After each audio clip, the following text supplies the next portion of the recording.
Salve, salve, querido torcedor, querida torcedora, sejam todos muito bem-vindos a mais um vídeo. Bom, vim aqui porque eu gostaria de conversar um pouco com vocês sobre uma situação muito atípica aqui, né? Acho que no mundo do futebol que isso não acontece há bastante tempo.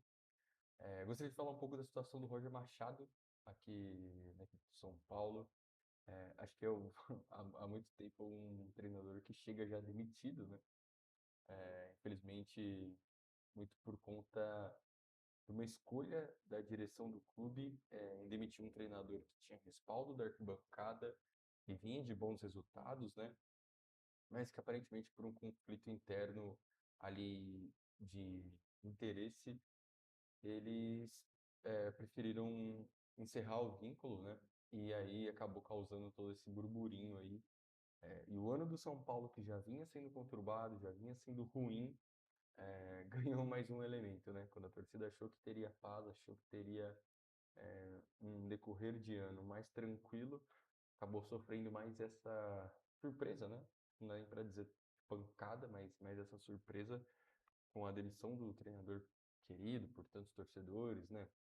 Claro, questionado, porque um clube do tamanho do São Paulo, que ficou bastante tempo sem vencer e com consecutivos vexames, ninguém vai ser unanimidade, né? Nem jogadores com mais de 100 gols, com títulos, enfim. E aí eu gostaria de falar um pouco aqui sobre o que eu acho, tá? Toda essa situação. Acho que aqui na tela a gente tem a página aqui do SofaScore, né? Muito interessante. Mostra um pouco aqui da sequência de jogos do São Paulo. Olhando desde a partida contra o Clássico, né?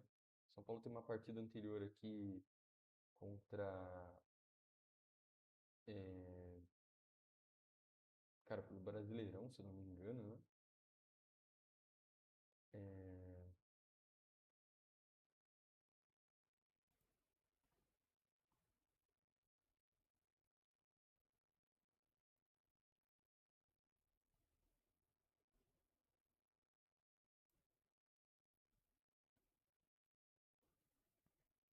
Bom, aqui na página a gente consegue dar uma olhada.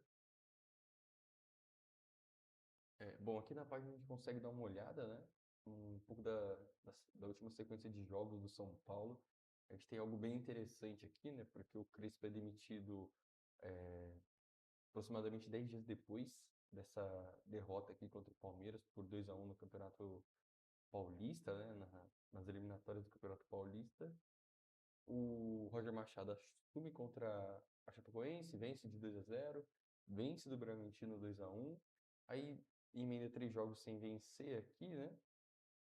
3 jogos muito difíceis, né? O Atlético fora de casa, Palmeiras dentro de casa, que esse clássico acho que pesou ainda mais para a imagem do Roger Machado. E aí 1-1 com até agora, né? Até agora no ano frágil Internacional. Ele dá uma recuperada, goleia aqui o Cruzeiro com uma atuação jamais vista pelo Ferreirinha. Boston River, né? Um jogo difícil ali. Esse formato de Sul-Americana, sempre muito, quase como um Campeonato Paulista, né, cara? Não tem nada a agregar, você só consegue perder algo jogando a Sul-Americana até que chegue às fases eliminatórias. Aí você toma uma pancada muito forte, que não condiz com esse mesmo time que venceu do Cruzeiro por 4-1, apesar da posição aqui do Cruzeiro em 17º lugar.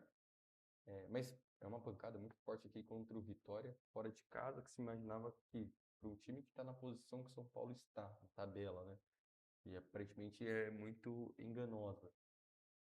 Terceiro colocado, que é atrás das duas maiores potências dos últimos anos do futebol brasileiro, você não espera uma derrota por 2-0 da maneira que foi, né? São Paulo se recupera aqui, vence o Warriors no último meio de semana e agora vai enfrentar o Vasco fora de casa, um jogo complicadíssimo e que talvez, né, tem tudo para selar aqui uma possível demissão do Roger Machado. Por que eu digo uma possível demissão, né? Você fala, pô, o cara acabou de vencer, né? Tá numa sequência de jogos aqui meio engrenando ainda. Eu sempre falo em outros vídeos que a gente precisa esperar no mínimo 10 jogos para tirar algum tipo de conclusão do treinador.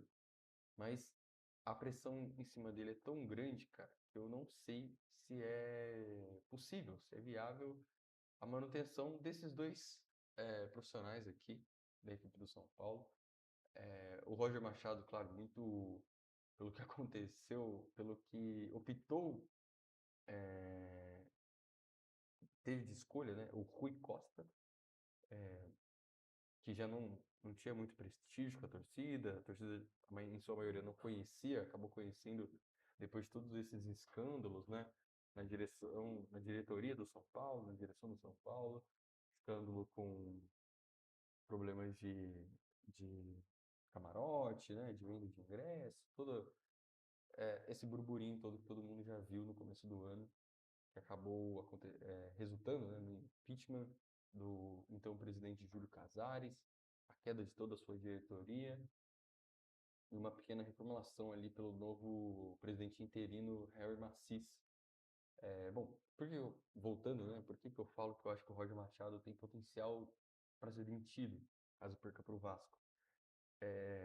Primeiro porque a pancada contra o Vitória já foi muito feia, né? O time não vem desempenhando um bom jogo, um bom futebol, um bom estilo de jogo.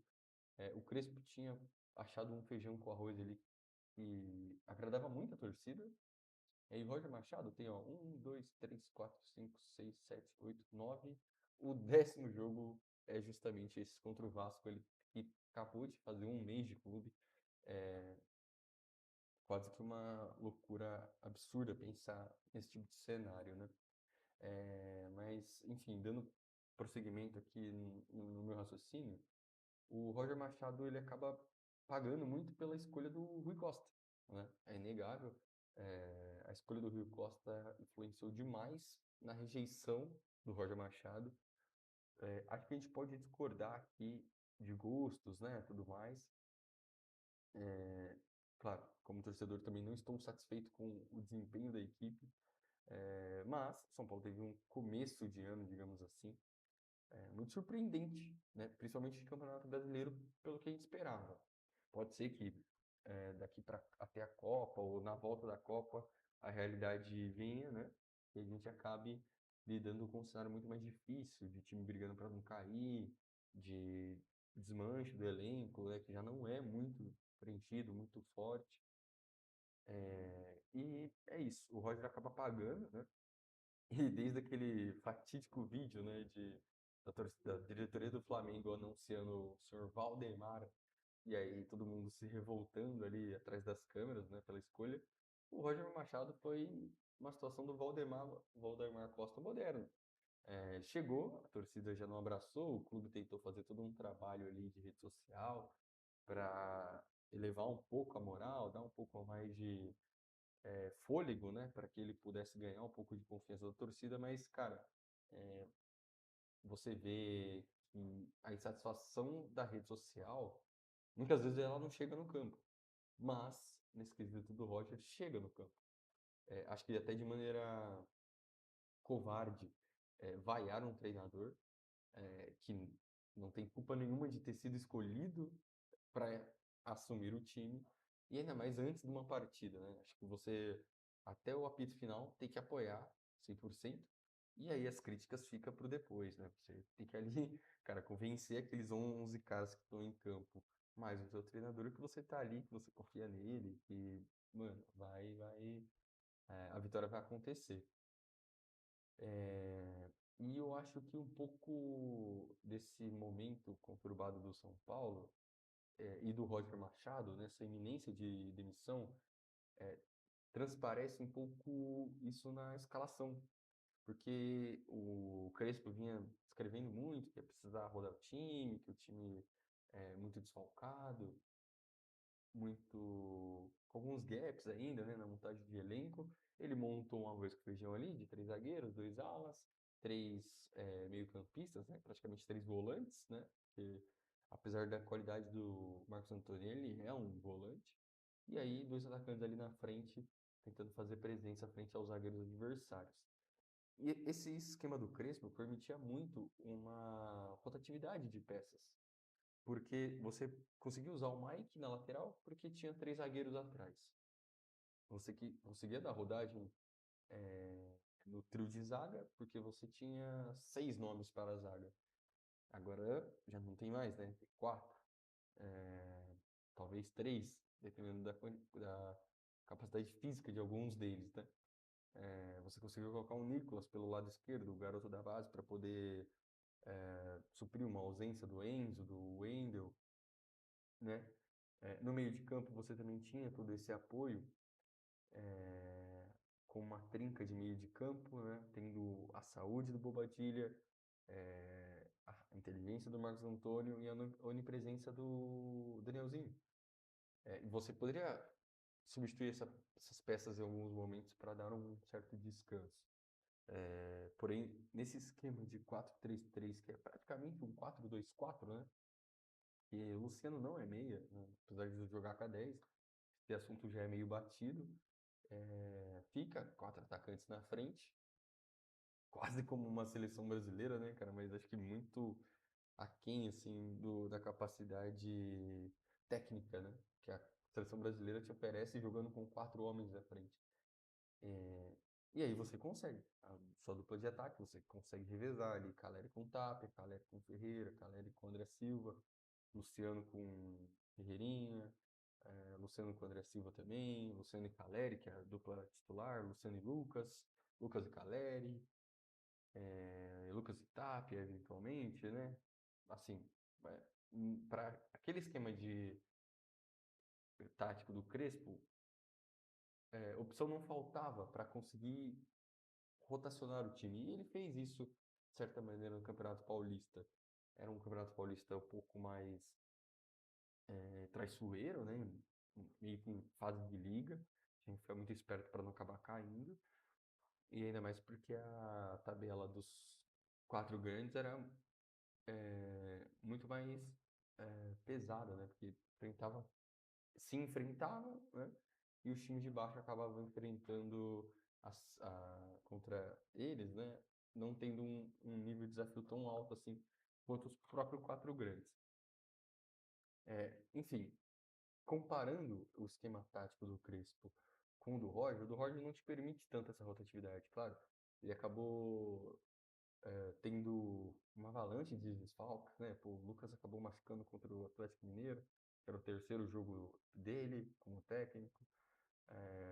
Acabou de perder no Maia aqui agora num choque, num treino, coisas que acontecem no São Paulo, né?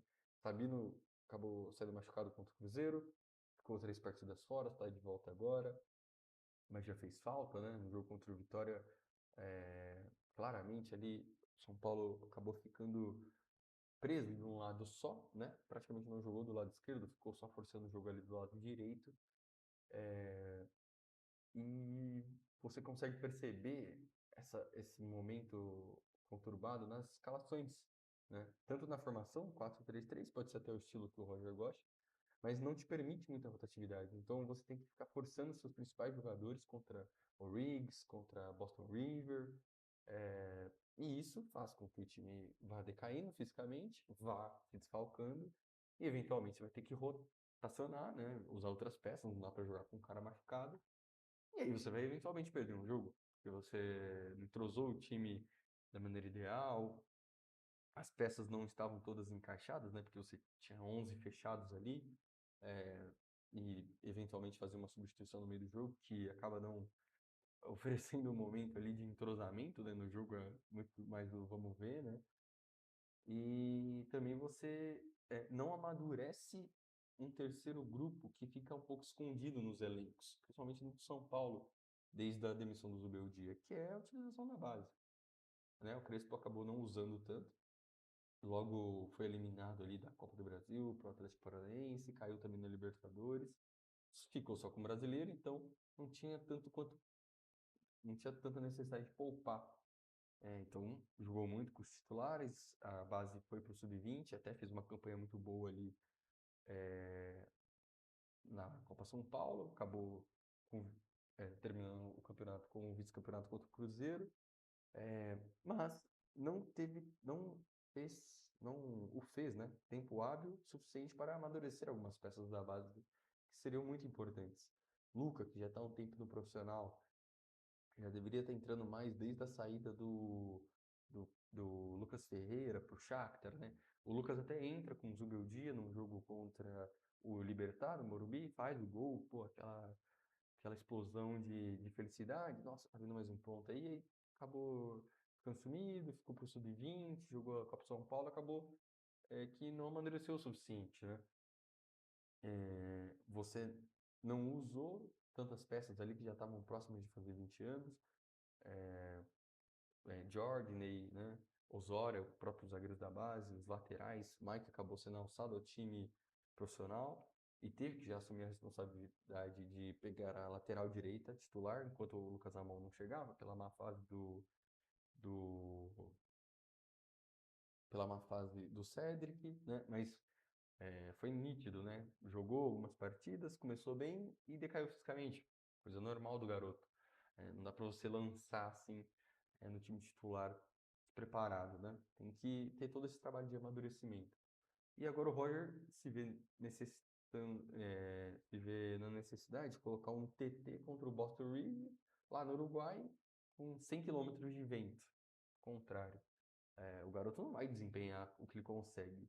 E isso influencia em vários quesitos, né? Confiança, aprovação em relação à torcida, apoio, né? E vai virando uma espiral aqui de decisões né, de situações ruins.